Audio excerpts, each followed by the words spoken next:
I caught my sister-in-law trying to cuddle me in bed while my wife was away. When I told my wife, she accused me of lying. Here's how we saved our marriage. I'm Alex, 28M, and I've been married to Sarah, 27F, for 3 years. We met during our sophomore year of college when we were both part of the same study group for our economics class. Sarah caught my eye immediately with her quick wit and infectious laugh. We started dating a few months later and were inseparable throughout college. Sarah comes from a family of high achievers. Her father is a successful lawyer, and her mother is a well-known pediatrician in our city. Growing up, Sarah always felt pressure to live up to her parents' expectations. She worked hard in school and was involved in numerous extracurricular activities. Despite her accomplishments, she often felt overshadowed by her younger sister, Emma, 24F. Emma was the golden child of the family. She excelled in academics without seeming to try, was a talented pianist, and had a natural charm that made her popular with everyone she met. Sarah often confided in me about feeling inadequate compared to her sister, even though she loved Emma dearly. I first met Emma when she was still in high school. She seemed shy around me at first, but we eventually developed a friendly relationship. I saw her as the little sister I never had, and I tried to be supportive of her, especially when I saw how Sarah sometimes struggled with their relationship. After college, Sarah and I moved in together and started our careers. I went into marketing, while Sarah pursued her passion for environmental science. We got married 2 years after graduation in a small ceremony surrounded by our closest friends and family. Emma was Sarah's maid of honor and gave a touching speech about how happy she was to see her sister find someone who loved her for who she was.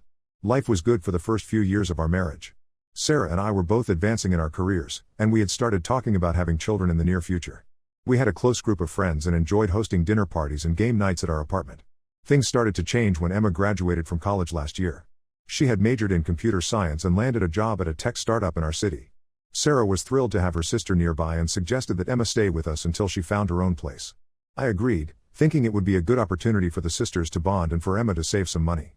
At first, everything seemed normal. Emma was polite and kept to herself mostly. She'd join us for dinner sometimes, and we'd all chat about our day. But as weeks went by, I started noticing some changes in her behavior. Emma began seeking me out more often when Sarah wasn't around. She'd ask for help with her resume or advice about work, which I didn't think much of at first. But then she started finding excuses to be in the same room as me, even if I was just watching TV or working from home. I brushed it off as her being lonely in a new city, but things escalated about 3 months into her stay. One day, while Sarah was at work, Emma came into the living room wearing a rather revealing outfit. She sat uncomfortably close to me on the couch and started talking about her dating life, or lack thereof. She mentioned how hard it was to find a good guy and how she wished she could find someone like me. I felt incredibly uncomfortable and tried to change the subject, but Emma persisted. She then put her hand on my thigh and told me she had always had feelings for me. I was shocked and immediately stood up, telling her this was inappropriate and that I loved her sister. Emma burst into tears, apologizing profusely and begging me not to tell Sarah. I was torn between my loyalty to my wife and not wanting to cause a rift between the sisters. In the end, I decided to keep quiet, hoping it was just a momentary lapse in judgment on Emma's part. But things only got worse from there. Emma started leaving notes in my work bag, telling me how much she cared for me. She'd accidentally walk in on me in the bathroom or while I was changing. It got to the point where I dreaded being alone in the house with her. I tried to create distance between us, making sure I was never alone with Emma and avoiding any one-on-one conversations. I started working longer hours at the office and encouraged Sarah to spend more time with her sister, hoping that would deter Emma's advances. During this time, I noticed that Sarah seemed oblivious to the tension between Emma and me. She was happy to have her sister around and often commented on how nice it was to see us getting along. This made me feel even more guilty about not telling her what was really going on. I finally reached my breaking point last week. Sarah had gone on a 3-day business trip, and Emma took it as an opportunity to make her move. I woke up in the middle of the night to find her in our bed, trying to cuddle up to me. I was horrified and immediately kicked her out of the room, locking the door behind her. The next morning, I confronted Emma and told her she needed to move out immediately. She cried and pleaded, saying she couldn't help how she felt and that we could be together if I just gave her a chance. I firmly rejected her advances and told her I would be telling Sarah everything when she returned. Emma moved out that day, going to stay with a friend. When Sarah came back, I sat her down and told her everything that had happened over the past few months. To my surprise, Sarah didn't believe me at first. She accused me of making it up or misinterpreting Emma's actions. We had a huge fight, with Sarah defending her sister and me feeling betrayed that my wife wouldn't trust me. Now, Sarah has moved out to stay with her parents, saying she needs time to think. Emma has been calling and texting Sarah nonstop, probably trying to spin her own version of events. I'm left alone in our apartment, feeling lost and betrayed by both sisters. I've tried reaching out to Sarah several times, but she's been distant and unresponsive. I even considered contacting her parents to explain the situation, but I'm worried about causing more drama within their family. This whole situation has made me reflect on our relationship and the dynamics within Sarah's family. I wonder if Sarah's insecurities about her relationship with Emma have played a role in her reaction to my confession. I also feel guilty for not addressing Emma's behavior sooner and for keeping it from Sarah for so long. I don't know what to do. I love Sarah and want to save our marriage, but I don't know if I can ever trust Emma again or be comfortable around her. The thought of family gatherings makes me anxious. I'm also hurt that Sarah doesn't believe me and seems to be taking her sister's side. Has anyone been in a similar situation? How do I convince my wife that I'm telling the truth? Should I reach out to Emma and try to get her to confess to Sarah? I'm at a loss and could really use some advice. Update 1. It's been about 2 weeks since my last post, and a lot has happened. First, I want to thank everyone for their support and advice. It really helped me gain some perspective on the situation. After Sarah left to stay with her parents, I spent a few days feeling lost and unsure of what to do. I couldn't focus at work, and our apartment felt empty without her. I kept replaying our fight in my mind, trying to understand why she didn't believe me. I decided to take action. I couldn't just sit around waiting for her to believe me, so I gathered all the evidence I could. I found some of the notes Emma had left in my work bag and took screenshots of inappropriate text messages she had sent me. I also set up a security camera in our living room, just in case Emma tried to come back to the apartment. During this time, I reached out to a couple of our close friends, Tom and Lisa, who we've known since college. I needed someone to talk to, and I hoped they might be able to offer some insight or support. They were shocked by what I told them and offered to talk to Sarah on my behalf. I appreciated their offer but decided it was best if I handled this directly with Sarah. A few days after Sarah left, Emma did show up at our door. I didn't let her in, but I talked to her through the door, making sure the camera was recording. She begged me to reconsider, saying we could be happy together and that Sarah didn't need to know. I firmly rejected her again and told her to leave. With all this evidence in hand, I reached out to Sarah and asked her to meet me at a neutral location, a coffee shop near her parents' house. She agreed, albeit reluctantly. When we met, I could see the hurt and confusion in her eyes. It broke my heart to know that our relationship had come to this point. I started by apologizing for not telling her about Emma's behavior sooner. I explained that I was trying to protect their relationship as sisters and that I hoped it was just a phase Emma was going through. Then, I showed Sarah all the evidence I had collected, the notes, the texts, and finally, the video of Emma at our apartment. As Sarah went through everything, I could see the realization dawning on her face. She started crying, a mix of anger and sadness evident in her expression. She told me she had wanted to believe her sister so badly, that Emma had always been the good girl of the family and she couldn't imagine her doing something like this. We talked for hours at that coffee shop. Sarah opened up about how Emma had always been their parents' favorite, always getting praise for her accomplishments while Sarah felt overlooked. She admitted that part of her reluctance to believe me stemmed from her own insecurities about her relationship with Emma. Sarah shared a memory from their childhood that she said had always stuck with her. When Sarah was 12 and Emma was 9, Sarah had worked hard on a science project for school. She was proud of what she had created and excited to show her parents. However, on the same day, Emma had won a piano competition. Sarah's project was barely acknowledged as her parents fawned over Emma's trophy. Sarah said she had felt invisible that day, and it was a feeling that had persisted throughout their lives. By the end of our conversation, Sarah apologized for not believing me and asked if she could come home. I was relieved but told her we had a lot to work through. We agreed to start couples counseling to rebuild our trust and communication. The next day, Sarah confronted Emma. I wasn't there for the conversation, but Sarah told me it was intense. Emma initially tried to deny everything, but when faced with the evidence, she broke down and confessed. She told Sarah she had always been jealous of her relationship with me and had convinced herself that I would be happier with her. Sarah made it clear to Emma that she needed to get help and that she wouldn't be welcome in our lives until she did. She also told their parents everything, who were shocked and disappointed in Emma's behavior. The revelation caused a significant rift in Sarah's family. Her parents, who had always seen Emma as the perfect daughter, were struggling to reconcile this behavior with their image of her. They apologized to Sarah for any favoritism they had shown in the past and promised to be more supportive of her in the future. Now, Sarah is back home, and we're slowly trying to rebuild our life together. It's not easy, there are moments when the hurt and betrayal resurface, but we're committed to working through it. We've had our first couples counseling session, which was difficult but productive. We're also working on establishing better boundaries with Sarah's family. We've decided to limit our contact with Emma for the time being and have asked Sarah's parents to respect our decision. They've agreed, although it's clear they're struggling with the situation. As for Emma, we've heard through their parents that she started seeing a therapist to work through her issues. Part of me feels sorry for her, but a larger part is still angry at the havoc she wreaked on our lives. We're taking it one day at a time, but I'm cautiously optimistic about our future. Sarah and I have started having regular date nights to reconnect and remind ourselves why we fell in love in the first place.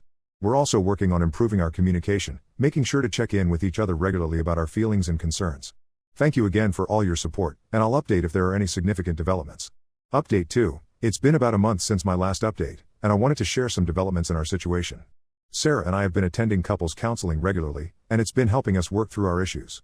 We've had some breakthroughs in understanding each other's perspectives and improving our communication. One of the most significant realizations we've had is how much Sarah's family dynamics have affected our relationship. Sarah has started individual therapy to work through her feelings about her childhood and her relationship with Emma. It's been tough for her, but I can already see positive changes in how she views herself and her place in her family. We've also been working on rebuilding trust between us. I've made an effort to be more open with Sarah about my interactions with other people, especially women, to help ease any lingering doubts she might have.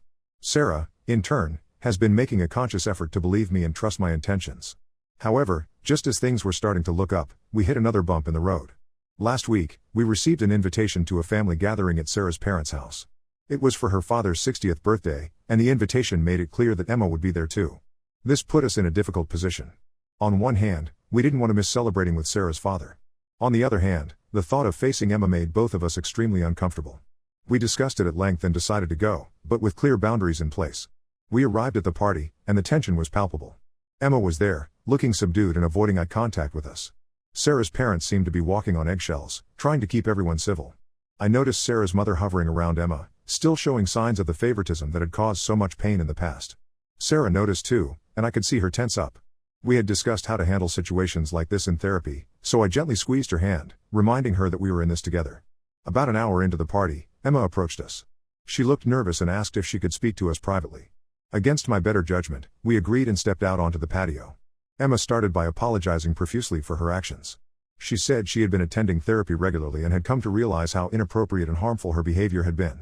She talked about dealing with her own insecurities and jealousy, and how she had projected her idealized version of a relationship onto me. While I appreciated her apology, I couldn't help but feel skeptical. It seemed too little, too late, considering the damage she had caused. Sarah, however, seemed more receptive. I could see her struggling with her emotions, torn between her love for her sister and the hurt she had caused. Emma went on to explain that she had always felt overshadowed by Sarah in their parents' eyes, which surprised both of us. She said that while their parents praised her accomplishments, they always seemed more genuinely proud of Sarah's achievements. This reversed perspective on their childhood dynamics was something neither Sarah nor I had considered before. The conversation was interrupted when Sarah's mother came looking for us, saying it was time for cake. We went back inside, the air still thick with unresolved tension. The rest of the party was awkward, to say the least. We tried to focus on celebrating Sarah's father, but the elephant in the room was hard to ignore. I noticed Sarah's parents making an effort to include Sarah in conversations and praise her recent work achievements, which seemed to be a direct result of the revelations from a month ago. When it was time to leave, Emma tried to hug Sarah goodbye. Sarah hesitated for a moment before accepting the hug, and I could see tears in both their eyes. On the drive home, Sarah was quiet. When we got back to our apartment, she broke down crying.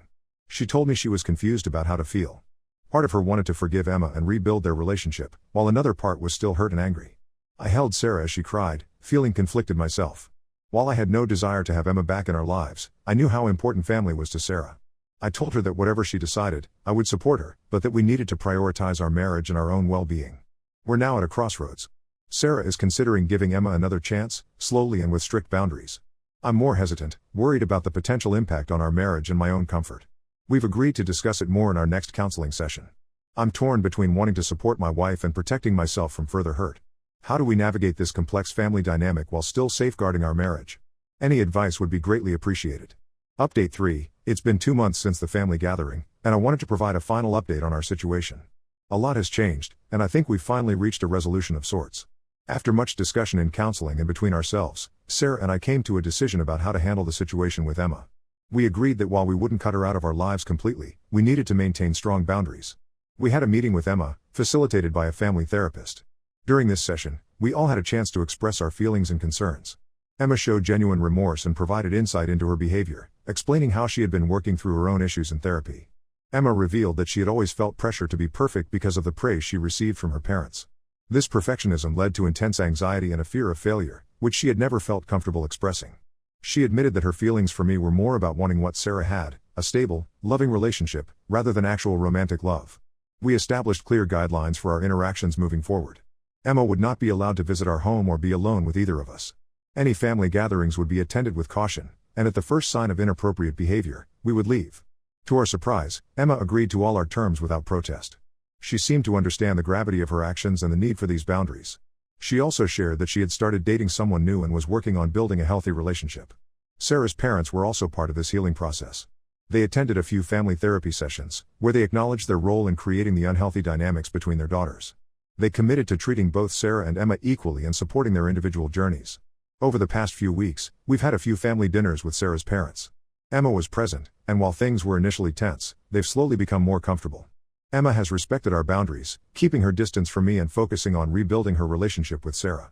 During one of these dinners, Sarah's father pulled me aside and apologized for not believing me initially. He expressed his gratitude for my patience and for standing by Sarah through this difficult time.